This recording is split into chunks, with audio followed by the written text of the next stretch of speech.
கேக்குறீங்க. ஏயா எங்க பொம்பளையில பார்த்து இந்த மாதிரி ஒரு வார்த்தை பேசுறீன்னு சட்டையை புடிச்சு கேட்கறதுக்கு உனக்கு திராணி இருக்குதா? தோழர் சுந்தரவல்லி அவர்களே, கிடையாது. நீ எங்கேயாச்சும் ஒரு கோட்டரை போட்டுட்டு மட்டையாயி கிடப்ப. மதிவதனி அந்த அம்மா பாவம் எங்க போச்சுன்னே தெரியல. எங்க தலைவர் போட்ட போடல. அதுக்கப்புறம் அந்த அம்மாவே காணா. இந்த பெண்களை எடுத்துக்கிட்டீங்கன்னா ஒரு போதை பொருளா யூஸ் பண்ணிட்டு இருக்கிற இந்த ஆட்சி, விடியா அரசு கேட்டா அப்பா அப்படின்னு சொல்லி சொல்றாரு. முதல்வர் ஸ்டாலின் அவர்கள் சொல்றாரு, தமிழ்நாட்டில் இருக்கிற பெண்கள் எல்லாம், மாணவிகள் எல்லாம் என்னைய அப்பா அப்பா அப்படின்னு சொல்லி கூப்பிடுறாங்க, அழைக்கிறாங்க. அதை கேட்கறப்ப ரொம்ப பெருமையா இருக்கு அப்படின்னு சொல்லி தமிழ்நாட்டு முதல்வர் மாண்புமிகு ஸ்டாலின் அவர்கள் ரொம்ப பெருமையா சொல்றாரு. அவர்கிட்ட நான் ஒண்ணு கேட்கிறேன். நீங்க தமிழ்நாட்டு பெண்களையும் மாணவிகளையும் குழந்தைகளையும் உங்களுடைய மகளா தேர்ந்தெடுத்த நீங்க, உங்களுடைய மகள்களுக்கு பொன்முடி மூலியமா இப்படி ஒரு அவப்பெயரோ, ஒரு அசிங்கம், ஒரு தரம் தாழ்த்தின சொல்லு, இதெல்லாம் தேவையா? இதுதான் நீங்க உங்களுடைய மகள்களுக்கு கொடுக்கிற ஒரு மரியாதையா? ஒருவேளை உங்க வீட்டுல இருக்கிற பெண்களுக்கோ அல்லது மகள்களுக்கோ குழந்தைகளுக்கோ இந்த மாதிரி ஒரு பேச்சு வந்திருந்தா, நிஜமாவே நீங்க கட்சியில் இருக்கிற பொறுப்புல இருந்து மட்டும்தான் தூக்குவீங்களான்னு ஒரு சின்ன சந்தேகம் எங்களுக்கு இருக்குது. அந்த சந்தேகத்துக்கு நீங்க விளக்கம் சொல்லுங்க. ரெண்டாவது, பொன்முடி அவர்கிட்ட வர்றேன் நானு. பேராசிரியர் அப்படின்னு சொல்லி பொன்முடிக்கு ஒரு பட்டம் கொடுத்திருக்கிறாங்க. இதெல்லாம் வெளியே சொல்றதுக்கு வெக்கமா இருக்குது, கேவலமா இருக்குது. ஒரு பேராசிரியர் அப்படிங்கிறவரு ஒரு 70 வயசு 75 வயசுக்கு உட்பட்ட ஒரு முதியவர். அதுக்கப்புறம் அமைச்சருக்கு வரலாம். ஒரு பொது மேடையில பெண்களை பத்தி எவ்வளவு தரக்குறைவா பேசணும் அப்படிங்கறது இல்லாம, வாய் கூசாம சிரிச்சுக்கிட்டு பேசுறாரு. என்ன பேசுறாரு? சைவன்னா இப்படி, வைணவனா இப்படி அப்படின்னு சொல்லி சொல்றாரு. நான் கேக்குறேன், நீங்க ஒரு ஆண், உங்களையே உங்க தாய் எந்த முறையில பெற்றெடுத்தார் அப்படின்னு சொல்லி அதே மேடையை கூட்டி உங்களால அறிவிக்க முடியுமா? திரு பொன்முடி அவர்களே, நான் கேக்குற பதில் முடியுமா உங்களால? ஒண்ணு, உங்க மனைவி, உங்களுக்கு 2 குழந்தைகள் சொல்லி நான் கேள்விப்பட்டேன். உங்களுடைய மனைவி உங்களுக்கு எந்த முறையில அந்த குழந்தைகளை பெற்றெடுத்தாருன்னு சொல்ல முடியுமா? முடியாது. அப்படி இருக்கிறப்ப உங்களுடைய வார்த்தைகள் தமிழக இந்து பெண்களை எவ்வளவு கொச்சைப்படுத்தி இருக்கிறது. ஏதாவது உங்களுக்கு நாங்க துரோகம் செஞ்சோமா? ஓட்டு போட்டு தேர்ந்தெடுத்த ஒரு பாவத்திற்காக மட்டுமே உங்களுடைய வாயிலிருந்து இவ்வளவு பெரிய வன்மமான சொல் எப்படி வந்தது? அப்போ நீங்க முதல்ல பெண்கள் என்ன சொன்னீங்க? ஓசி, அப்படி அதை எப்படி சிரிச்சுக்கிட்டு ஓசி அப்படின்னு சொல்லி சொன்னீங்க. அந்த ஓசின்னு சொல்லும் போதே 4க்கு 40 பெண்கள் ஒன்று சேர்ந்து உங்களுக்கு என்ன பண்ணிருக்கணும்? புரிய வச்சிருக்கணும் தமிழ்நாட்டு பெண்கள்னா யாரு அப்படின்னு. அதை புரிய வைக்காதனால அடுத்தது என்ன கேட்டீங்க? ஒரு ஜாதியை பத்தி கேக்குறீங்க நீங்க. இதே பொதுவெளியில வேற யாராச்சும் நீ என்ன ஜாதிமான்னு சொல்லி கேட்டிருந்தா உடனே என்ன ஆகும்? பிசிஆர் வழக்கு போட்டிருப்பாங்க. ஆனா ஒரு அமைச்சர் நீங்க எஸ்சியான்னு கேக்குறீங்க. அந்த 2 விஷயத்தை விட்டுருங்க. போற நிகழ்ச்சிகளை பார்த்தா பொன்முடி அவரு, ஏப்பா என்னம்மா வாமா அப்படிதான் பேசுறாரு. நாங்க கேக்குறோம், என்னம்மா ஏமா அப்படின்னு சொல்லி கேக்குறீங்களே, திருப்பி அந்த அம்மாவுக்கு பதில் நாங்க என்னையா ஏயான்னு கேட்டா நீங்க ஒத்துக்குவீங்களா? முடியுமா? என்னாகும்?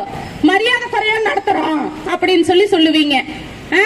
இன்னைக்கு பேசி இருக்கிற இந்து பெண்களுடைய பேச்சு ஒவ்வொரு இந்து பெண்களுக்கும் எவ்வளவு பெரிய தலைக்குனிவு, எவ்வளவு பெரிய அசிங்கம், இதெல்லாம் கணக்குல வைக்காம கட்சியில இருந்து ஒரு பொறுப்புல இருக்கிறாரு.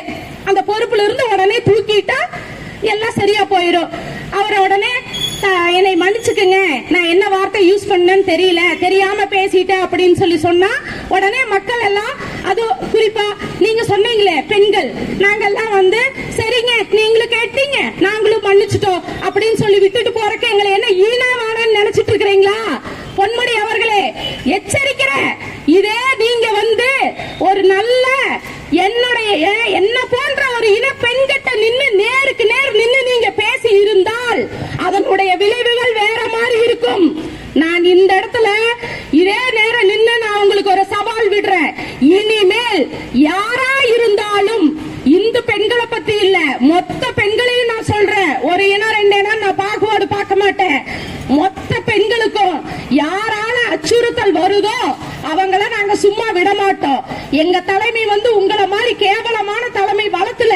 எங்க தலைமை நேர்மையான, நீதியான, சரியான பாதையில வளர்த்திட்டு இருக்கிறதுனால நாங்க இன்னைக்கு ஆர்ப்பாட்டங்கிற முறையில எங்களுடைய கண்டனத்தை தெரிவிச்சுக்கிட்டு இருக்கிறோம். ஒருவேளை எங்க இந்து பெண்களுக்கு இனிமேல் வேற ஏதாவது ஒரு பாதுகாப்பு இல்லாதது, இந்த மாதிரி தவறான வார்த்தைகள் வந்தது ஆனால் இனி எங்க தலைமைக்கு கட்டுப்பட்டு நேரடியா களத்துல இறங்கலான்னு இருக்கேன். அதுவும் சும்மா கிடையாது. நூற்றுக்கணக்கான பெண்களை ஒன்று நினைச்சு யார் எந்த இடத்துல பேசுறாங்களோ அதே இடத்துக்கு நேரில் சென்று அவர்களுக்கு தகுந்த பதிலடி கொடுக்கப்படும். இது இந்து மக்கள் கட்சி சார்பா நான் எச்சரிக்கை விடுக்கிறேன். சும்மா உங்க கட்சியில் இருக்கிற பெண்களாட்ட நினைச்சுக்காதீங்க எங்களைய, சரியா? உங்க கட்சியில் இருக்கிற மகளிர் கிடையாது. நீங்க என்ன பேசினாலும் கையை தட்டிக்கிட்டு வாயை மூடிக்கிட்டு போறதுக்கு நாங்க ஒண்ணும் உங்க கட்சியில் இருக்கிற பெண்கள் கிடையாது, அல்லது உங்க வீட்டில் இருக்கிற பெண்கள் கிடையாது. நாங்க மானமுள்ள இந்து பெண்கள், சரியா? அதனால சரியா பேசுங்க, கரெக்டா வார்த்தைகள் விடுங்க. உடனடியா தமிழக முதல்வர் இந்த கண்டனத்துக்கு செவிசாச்சு அமைச்சர் பதவியிலிருந்து அவரை விலக்கணும். சட்ட ரீதியான நடவடிக்கை எடுக்கிறதுக்கு அவர் பரிந்துரைக்கணும். உடனடியா இந்த வேலைகள் எல்லாம் அவர் செய்யணும். இல்ல அப்படின்னா அடுத்தது ஆளுநருக்கு கடிதம் எழுதுவோம். இன்னும் பலகட்ட போராட்டங்களை அறிவிப்பேன். அது மட்டும் இல்ல, தனியால உட்கார்ந்து என்னால போராட முடியும். நீங்க எத்தனை வழக்கு என் மேல போட்டாலும் அதுக்கெல்லாம் வழக்குக்கு பயந்தவ கிடையாது நானே. அது தெளிவா சொல்லிக்கிட்டேன். ரெண்டாவது, இந்த சுந்தரவல்லி அப்படின்னு சொல்லிட்டு வாய்களே அப்படியே பேசிட்டு இருந்துச்சு ஒரு அம்மா. அந்த அம்மா இப்ப எங்க இருக்குதுன்னே தெரியல. ஏமா சுந்தரவல்லி, எங்க இருந்தாலும் இந்த வீடியோ பாரு, நேரா தாராவரம் கிளம்பி வா. முடியலன்னா சொல்லு, ஓ அட்ரஸ் நான் கிளம்பி வர்றேன். இந்த பெண் போராளி, பெண் சுதந்திரம், விடுதலை இதெல்லாம் பேசுறீல, சமத்துவம் இதெல்லாம் பேசுற நீ உடனடியா என்ன பண்ணணும்னா, பொன்முடி பேசினார் இல்ல, நேரா உன்னுடைய சக தோழிகளை கூட்டிட்டு நேரா வீட்டுக்கு போ. பொன்முடி வீட்டுக்கு போய் ஏயா எங்க மூலையில பார்த்து இந்த மாதிரி ஒரு வார்த்தை பேசுறீன்னு சட்டையை பிடிச்சு கேட்கறதுக்கு உனக்கு திராணி இருக்குதா? தோழர் சுந்தரவல்லி அவர்களே, கிடையாது. நீ எங்கேயாச்சும் ஒரு கோட்டரை போட்டுட்டு மட்டையாகி கிடப்ப, அதுதான் உன் வேலை. அதுக்கப்புறம் மதிவதனி, அந்த அம்மா பாவம் எங்க போச்சுன்னே தெரியல. எங்க தலைவர் போட்ட போடல. அதுக்கப்புறம் அந்த அம்மாவே காணோம். இப்போ அந்த அம்மா விட்டா மேடையெல்லாம் சொல்லு, என்னன்னு சொல்லு, பெண்களுக்காக போராடுறேன், பெண் விடுதலை, சமூக நீதி அப்படின்னு சொல்லி மேடைக்கு போகும். அவ்வளவுதான். அந்த அம்மா மேடை பேச்சாளர் மட்டும் தான், வேற எல்லாம் ஒண்ணும் கிடையாது. இந்த மாதிரி களத்துல இறங்கி போராடுறதெல்லாம் யாருன்னா எங்களை மாதிரி இந்து பெண்கள் மட்டும்தான் போராடுறோம், வேற எல்லாம் யாருமே கிடையாது. இன்னொன்னு பாத்தீங்கன்னா, அக்கா கனிமொழி அவங்களுக்கு வர்றேன் நானு. உடனே அந்த அன்னைக்கு காலையில ஒரு கண்டனத்தை தெரிவிச்சாங்க. இன்ன வரைக்கும் எதுவுமே பண்ணல. கண்டனம் தெரிவிச்சுட்டேன், அவ்வளவுதான். எத்தனை தடவை நாங்க மண்ணி இது பண்றது, வார்னிங் கொடுக்கறது அப்படிங்கிறாங்க. உங்க வீட்டு பெண்களை பேசினா இப்படிதான் வார்னிங் கொடுப்பீங்களா? அக்கா கனிமொழி அவர்கள் சமத்துவங்கிறீங்க, பெண் விடுதலைங்கிறீங்க, பெரியார் அப்படி இப்படி எதாவது வாய்க்கு வந்ததெல்லாம் அளந்து விடுறீங்க.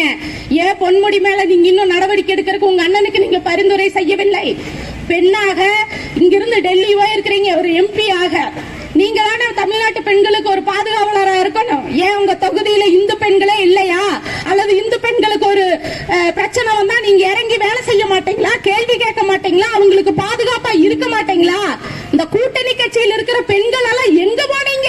ஒரு ஆளை காணோம். ஆனா ஏதாவது ஒரு சின்னது, ஏதாச்சும் இந்த இந்துத்துவத்துல ஏதாச்சும் ஒரு சின்ன பிரச்சனை வந்ததுன்னா அது அப்படியே பூதாகரமா ஆக்க வேண்டியது. இந்த கூட்டணி கட்சியில ஒரு 4-5 லேடிஸ்க்கு மேல இருக்கிறாங்க.